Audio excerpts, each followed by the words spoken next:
Começa agora. Diário Econômico. Um oferecimento do Canal Rural.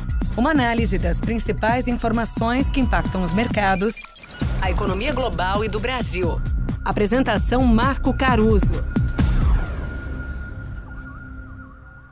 Fala pessoal, bom dia. Hoje é quarta, 6 de dezembro de 2023 e esse é o seu Diário Econômico. Como ontem foi um dia de dados relevantes, eu acho importante dar uma repassadinha no que a gente viu.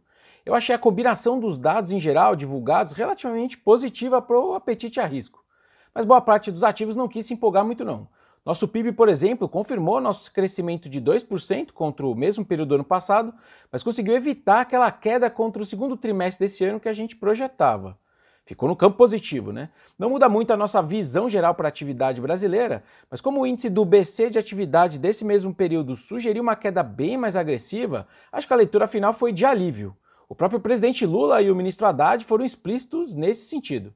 Eu até entendo, por exemplo, a curva de juros aqui dar uma subida, porque o PIB melhor enfraquece aquele argumento da turma que viu o Copom da semana que vem abrindo um pouco mais a porta para cortes maiores de Selic.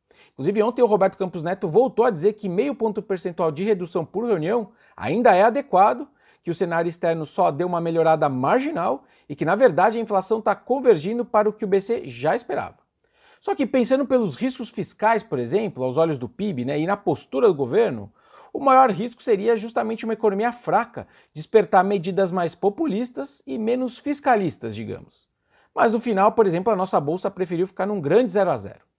Para constar então, o nosso PIB do ano está em 2,9% de projeção, ele ainda tem um quarto tri negativo e a gente em 2024 permaneceu ali com 1,3% projetados.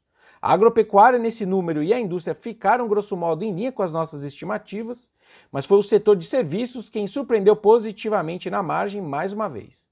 E do lado da demanda, o consumo carrega o piano nas costas, junto agora com o setor externo também, que contribuiu com mais de 1 ponto percentual, mas os investimentos seguem bem fracos. Essa é uma configuração relativamente boa, vamos dizer, para o curto prazo, porque mostra que as famílias estão confiantes e gastando, mas pouco interessante para o médio prazo pela retração do capital e de quem tende a ter uma visão de prazo maior, Lá fora, na agenda de hoje, a gente tem mais um sinal do mercado de trabalho dos Estados Unidos, com a criação de vagas agora no setor privado. A gente já viu ontem que a abertura de novas vagas de emprego no tal do JOLTS mostrou uma normalização mais acelerada no mercado de trabalho. E eu expliquei que esse enfraquecimento é saudável, porque você pode aliviar salários que estão acelerando ali ainda, sem mandar a gente embora. Você só está fechando as vagas não preenchidas. Só que a Bolsa Americana também não quis ir muito longe. Só os juros reforçaram aí a sua empolgação com o corte de juros do Fed, não estando aí tão longe quanto se discutia antes. Na verdade, além desses números, até uma banqueira central alemã parece que está gostando do que tem visto. A Isabel Schnabel, com perdão para o meu alemão aí do interior paulista, chamou de notável o abrandamento da inflação na Europa. Olhando para 2024, eu entendo toda a incerteza, se as inflações vão para a meta ou não, etc.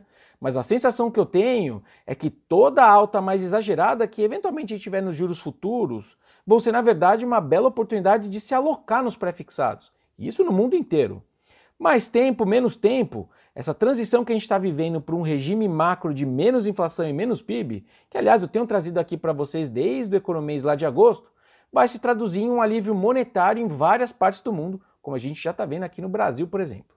Para terminar agora rapidinho, falando das medidas de aumento de receita que a Fazenda está buscando, os times políticos lá de Brasília apuraram que o governo aceitaria não incluir instituições financeiras na mudança da tributação da JCP e também outras mudanças menos bruscas aí, em troca de já incluir isso na medida provisória que trata dos subsídios de ICMS. Para quem não lembra, dos subsídios de ICMS, hoje essas subvenções que são recebidas pelas empresas não entram na base de cálculos dos impostos federais, mas se passar vão pagar. Então seriam aí 2 gols da Fazenda em um só, apesar de mais brando do que a proposta inicial, JCP e subvenções de ICMS. Bom dia, bons negócios e sorte sempre. Você ouviu? Diário Econômico. Um oferecimento do Canal Rural. uma análise das principais informações que impactam os mercados, a economia global e do Brasil. De segunda a sexta, às 6 da manhã, no Spotify e YouTube.